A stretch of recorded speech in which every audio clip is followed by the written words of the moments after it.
Yeah, so I really found a challenge with my dad so much, but I got focused. I remember one time we were in a crusade and he took me to the police because he didn't want me to serve the Lord.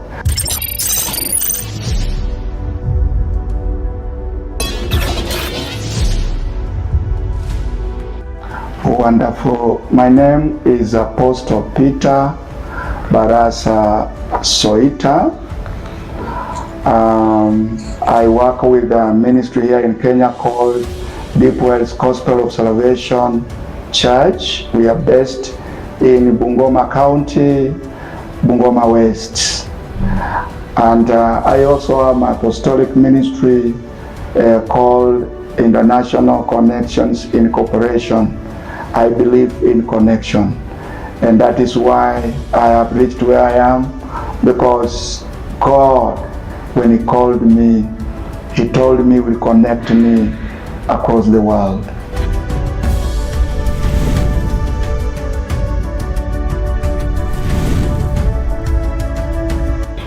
So can you tell us a little bit about your childhood and how your background has shaped your faith?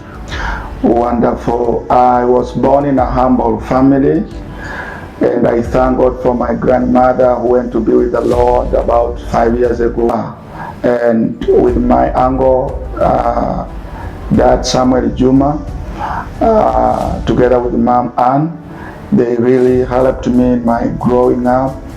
Life was not easy, but they stood with me and they helped me actually to grow up in the spiritual matters. And when I was now 15, I gave my life to the Lord. Okay, now what are some of the challenges that faced your growing up, and how did you overcome them, sir?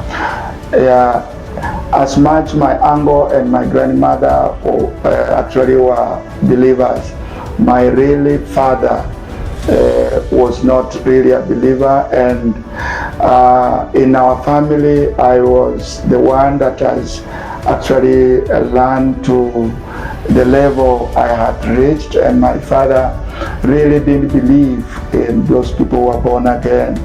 Yeah, so I really found a challenge with my dad so much, but I got focused. I remember one time we were in a crusade and he took me to the police because he didn't want me to serve the Lord. But I thank God for my uncle and my grandmother. They stood and defended me, and they actually stood with me, and they upholded me to continue in the things of God. So those are some of the challenge. Almost my dad wanted actually to refuse me, but as I continued, the Lord continued to help me, and now my dad is a great friend because he has seen actually the fruits of salvation, and I bless the Lord for that. Okay, now can you tell us what are some of the most rewarding aspects of your work with the Yeshua International Ministry? That's one. Two, how have your travels around the world impacted your understanding of faith and ministry? Oh, I thank God so much for Yeshua. Indeed, Yeshua, since I came to know it was a divine connection, I had my mission to Dar es Salaam and Malawi. And when I reached Dar es Salaam, I found Apostle Donna, and from there, when the Lord connected me to her, I saw really God had really connected to the right person, and from there she began directly to be a blessing. After I had shared to her about my vision and what I'm doing in Africa, she was embraced, and she said, Peter, you will continue. You are going to see the vision come to pass. And she also said, as Yeshua Ministry, we have a vision for Africa, and now that you have a vision for Africa, I know we are going to connect together at the body of Christ and see Africa for Jesus. And that was my joy. And from there, really, she has been a blessing. She had made it possible even for me to go to Nigeria twice now. And actually, whenever we have stepped in Nigeria, that land has never been the same again. And because of that, like for instance, because I've gone with Joshua in Nigeria, I've been with Joshua in Uganda, I've been with Joshua in Kenya, I've been with Joshua in Tanzania. For these 4 nations, I have been with Joshua. Indeed, my life has changed. My family is blessed, and my family is celebrating because of Joshua that indeed God has brought us where we were supposed to be, because Joshua is imparting us in a powerful way. Family, we are blessed. My wife is blessed, and I am blessed, and my family is now having peace that to continue working with the Joshua ministry. Now that right now you have a freedom of traveling, and now you are able, God has given you a capability of going any country that you ever want to go. When you just decide and you feel like God is sending me to this country, you can just go without any training. So can you tell us, what are your worst challenges? There's some of the challenges, or some of the toughest time, even if you remember right now, you just shed your tears, and after that you just say, Jesus, the Lord, I overcame. Have you ever even go through even a situation that the landlord is locking your door because of maybe something to do with rent, and at the same time you are serving in the ministry, and or what is that thing that you cannot forget about that God has done for you, and what is that duration? What duration did you take? How did you overcome? Indeed, God has been faithful. The challenges has been so tough. I remember one, if I can cite one. There's a time the Lord told me when the Lord had opened our doors in West Africa. The Lord told me we were going to West Africa, and I didn't know where I could get money. And I remember I shared to my bishop, I told him I'm going to West Africa. He told me, Peter, time is not yet. Don't stress yourself. You are going to Nigeria. How will you go to Nigeria? I told him I'm going. He didn't believe. So by the grace of the Lord, somebody gave me 15,000, and I was in need of 100,000 for my ticket to the US. And I remember in the evening, God told me, may you wake up and go. So I left western part of Kenya. I came to Nairobi, and there was a mom in Umoja. There's a mom in Umoja. I went to Umoja, and I shared with this mom. I told mom, I'm going to West Africa, but I'm having 15,000 and I need 100,000. And mom looked at me and she encouraged me, and she told me that, Peter, if God is sending you, you are going to go. This mama was a businesswoman. She left me in the house, and then she left to Tanzania. She's a businesswoman. She went to Tanzania. She left me in the house. I said, I want to pray for 3 days. If God is fully wants me to go to Nigeria, let God open the doors. So she left me in the house, and I locked myself in the house. I prayed. The second day, prayer and fasting. The second day, the Lord reminded me about my sister who was in Nairobi here, called Bishop Kalafa. So I called Bishop Kalafa. I told my sister, I'm here in Umoja, and I'm praying. I want to go to Nigeria. And when mom left, she also gave me 15,000. So I had 30. You had 30,000 Kenyan shillings. So, and now I remain with 70,000 to make 100 that could make my ticket.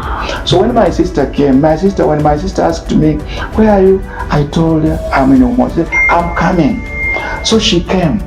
So when she came, she could not trace me easily, but finally she traced me. So she entered in the house and she looked at me and she told me, Peter, break your fasting.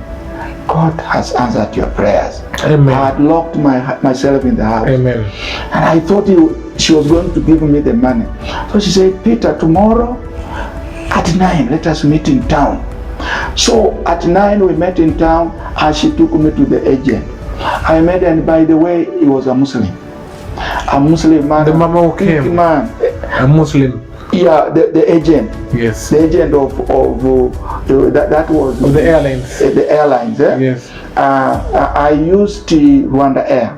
So, yes. So I went there, and my sister just told this man that, please, this is my brother. I want you to give him the ticket. Let him give you the money he has, and the remaining he will finish when he comes back. Hey, I say, you know. And I say, she added me 10,000 to be 40. So I gave that man 40. That's around $350. Yes. So yes. I gave 40, and the man, even before giving, my sister just told him, write a ticket. So he wrote a ticket. Even the ticket, instead of 100, he wrote 80,000. Now, and I said, give me what you have. I gave him 40,000. And he said, how long will you be in West Africa? I told him 2 months. Because I was to be Nigeria, Togo, Benin, and then Ghana, and then back. And I want to tell you, when I went to Nigeria, when I arrived there, the first Sunday, I ministered. And that host of mine, after ministering, they gave some offering, love offering. He didn't actually hold on that love offering. He took me in the office. He pulled the tray and pulled out nairas. He gave me nairas, a big band of nairas. I lacked where to carry from. So when I went back to the hotel, I counted, it was exactly what you wanted. 40,000 Kenyan shillings, because it was 80,000. And by that time, the change was 1 shilling was equivalent to 2 naira. So it was 80,000 equivalent to 40,000. I really thanked God. I said, this is God I'm serving. And that money, I said, I can't touch this money. I kept well. When I reached there, I went to change. And when coming back, I brought the money to this man of the airline. And he said, hey, I've never seen a faithful man like you. So from today, when you want a ticket, just come. I will give it to you. But I've never gone back there. God. Because God did not allow you to do that. God made another way out. Yeah. Thank God you. Is a faithful God. Yes. And our God, you cannot allow you to run in debts. I'm telling you. Yes. So now, let me ask you, how do you define success in the context of your ministry? Oh my God. I want to tell you that I have trusted God, and because of having faith in God, I left school when I was in O level, and because of the trusting in God and having a vision, I got a scholarship. I took my diploma in Bible college. After that, I got another scholarship. I took my degree. Wow. Now my children, my elder son, when finishing, I took him to university, and God has been providing. My second son, it happened that he was the best student in the one is now pursuing law. He was here in Alliance High School. He was called in Alliance Boys, Alliance High School, and Alliance. Actually, Alliance school. It's a national school. It's a national school, and you know how expensive it is. Yes, I say now, people say that one has money because he flies God, but I had no money. So God opened the door. It is a friend whom we served together when we were beginning. God has lifted him. He heard that the son to Apostle Peter is the one who has performed well in this land. He said, I'll give him a scholarship. Wow. So he gave me a scholarship for my son from Form 1 to Form 4. Now the county government said the best student will be given. So my son got 2 scholarships. And I want to tell you, my son finished the O level well, and he left money there. I told the principal that let that money be used with the other needy student in school. I have seen God. If it were not God, I would have met it in that particular line. So my son now is taking law. The firstborn is an engineer, and God has been providing. That is actually what God is doing, and I see it's a success because of believing and being focused in the ministry. So now, What advice would you give to others who are facing the difficult circumstances? Let them be focused. Yes. Let them believe in the Lord. Let them have a vision, and let them know that the God that they are serving will never let them down. It's biblical. God said, if you believe in Him, He will never let your children have problem, nor borrow bread. Your children will be heads whenever they are. So it is the Bible way. Let them believe that the God they are serving will provide. Since I was a child until now I am old, I've never seen the son of a righteous begging bread by the road. Now, how does your work with the ministry, with Yeshua ministry, or let me just say generally, how does your work with the ministry contribute to your overall goals and vision? I'm telling you, I'm finding it easy for going now. I've mentioned to you, I've been to Tanzania with the Yoshua ministry in a swift way. I've been to Uganda with the Yoshua ministry. I've seen really where I was struggling. How can I travel? How can I go? Yoshua is making things easy for me. I have been in Nigeria twice in the hand of Yoshua. I went, and now I've gone with the Apostle Edona, and I want to tell you, God has given Yoshua Africa. Africa is given to Yoshua, because I have been seeing when we were in Uganda, really we had mighty breakthrough. When Apostle Donald stands, there was a mighty breakthrough. The same to Tanzania, the same to Kenya, the same to Nigeria, mighty breakthrough. And whenever we go, actually they say come again. Even when we are in Nigeria, we happen to visit the tombs of the tombs of the missionaries who came in Africa, and they died in Africa. We were actually able to go to the tombs and see, and actually I'm telling you, Africa is seeing Yoshua to be a solution in this generation. Amen. Thank you very much for coming to the show. Thank you. We really appreciate you, and one day we'll even come and visit your ministry in Bungoma.